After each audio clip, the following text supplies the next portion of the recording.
Have you ever felt like your mind is a storm you can't escape, like no one really gets what you're going through? If you're a teen feeling overwhelmed, anxious, or just not yourself, this video is for you.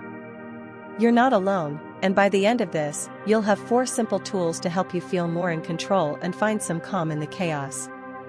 I've been where you are, and I want to share a story that might feel like your own, along with some steps that helped me and countless others navigate the ups and downs of being a teenager. Let's get started. Being a teenager is like riding a roller coaster blindfolded. You're moving fast, feeling every twist and turn, but you're not always sure where you're headed. Social media, school pressure, friendships, family expectations, and figuring out who you are can feel like too much all at once.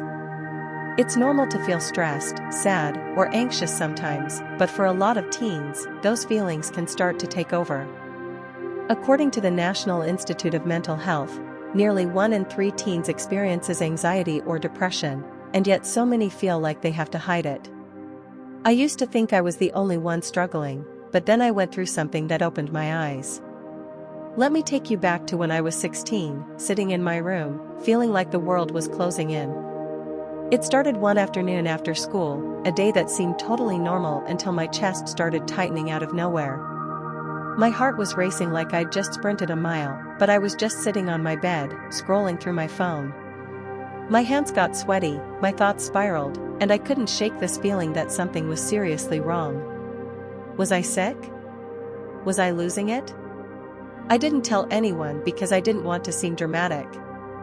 That night, I barely slept, terrified the feeling would come back.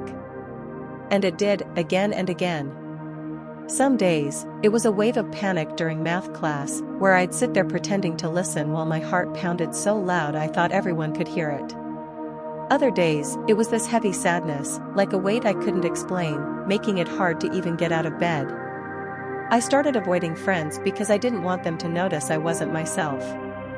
I'd scroll through social media, seeing everyone else looking happy and perfect, and wonder why I couldn't just be normal. I became obsessed with figuring out what was wrong. I'd Google my symptoms late at night, racing heart, shaky hands, feeling detached, and every search made me more convinced I was falling apart. I stopped going to soccer practice because I was scared the physical exertion would make it worse. I'd fake being okay at home, smiling through family dinners, but inside, I was constantly on edge, waiting for the next wave of anxiety or that heavy, empty feeling to hit.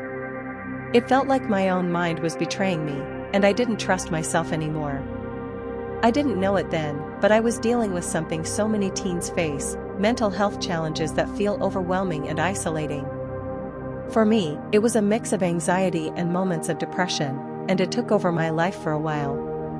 There was a stretch of time where I felt like I was just existing, not really living. I'd go through the motions, school, homework, pretending to laugh at my friends' jokes, but I wasn't really there. I was too busy worrying about what my body and mind were doing. I stopped doing the things I loved, like playing soccer or even just hanging out at the mall, because I was scared of feeling that panic again.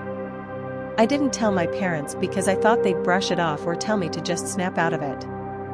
I felt so alone, like I was carrying this secret I couldn't share. Eventually, something had to give. I hit a point where I was so tired of feeling this way that I decided to try something different. It wasn't a big moment, just a small choice to open up. I started by talking to my older sister, who listened without judging. That was huge. I also found an app where I could journal my thoughts anonymously, and it became a safe space to let everything out. I didn't realize how much keeping it all inside was weighing me down. I started seeing a school counselor, which I was nervous about at first, but she helped me understand that my mind wasn't broken, it was just overwhelmed. I learned a few small tricks, like breathing exercises and ways to challenge my spiraling thoughts. I also cut back on scrolling through social media late at night, which was making me feel worse. Slowly, I started to feel like I could handle the tough moments without falling apart. The feelings didn't go away completely. I still had days where my heart raced or I felt that heavy sadness creep in. But they didn't control me like before. I learned to notice the feelings, acknowledge them, and keep going. I started playing soccer again, even if it was just kicking the ball around with my little brother. I could hang out with friends without worrying the whole time about how I was feeling. I wasn't fixed, but I was moving forward. That's what matters, those small steps that remind you you're stronger than you think. So, what's really going on when you're a teen and your mental health feels like a roller coaster? Your brain is still growing, and it's working overtime to process emotions, stress, and all the changes happening in your life. Things like school pressure, social media comparisons, and even hormonal shifts can make your emotions feel bigger and harder to manage. According to a 2023 study in the Journal of Adolescent Health, social media can amplify anxiety in teens by creating a constant loop of comparison and validation seeking. Your brain might interpret normal stress as a threat, triggering that racing heart or heavy feeling. It's not that you're weak, it's that your mind is trying to protect you, but sometimes it overdoes it. Understanding this helped me see my anxiety and low moments as signals, not failures. If you're feeling this way, or you're someone supporting a teen who is, here are 4 simple steps you can try to start feeling more grounded. First, practice a quick breathing trick called box breathing. Imagine drawing a square, inhale for 4 seconds, hold for 4, exhale for 4, and hold again for 4. Do this for a minute or 2 when you feel overwhelmed. I used to do this before tests, and it was like hitting a pause button on my racing thoughts. Try it right now, inhale, hold, exhale, hold. Notice how your body feels a little calmer. Second, create a small safe space for your thoughts. This could be a notebook where you write down what's on your mind, an app where you can vent anonymously, or even a voice memo you record on your phone. When I started journaling, I'd write things like, "I feel so anxious, but I'm not sure why," and just getting it out helped me feel lighter. You don't have to share it with anyone, just let your thoughts have a place to go. What would you write down right now if you could? Third, set one tiny goal each day. It could be as simple as texting a friend, taking a 5-minute walk, or listening to a song you love. When I was struggling, I'd make a goal to get out of bed and make my favorite breakfast. It sounds small, but those little wins reminded me I could still do things that made me feel good. Pick one thing you enjoy and try it today, even if it's just for a minute. Fourth, talk to someone you trust. This might be a friend, a family member, a teacher, or a counselor. I was so nervous to tell my sister at first, but just saying, "I'm not feeling okay," opened the door to feeling less alone. You don't have to spill everything, just share one thing that's been heavy.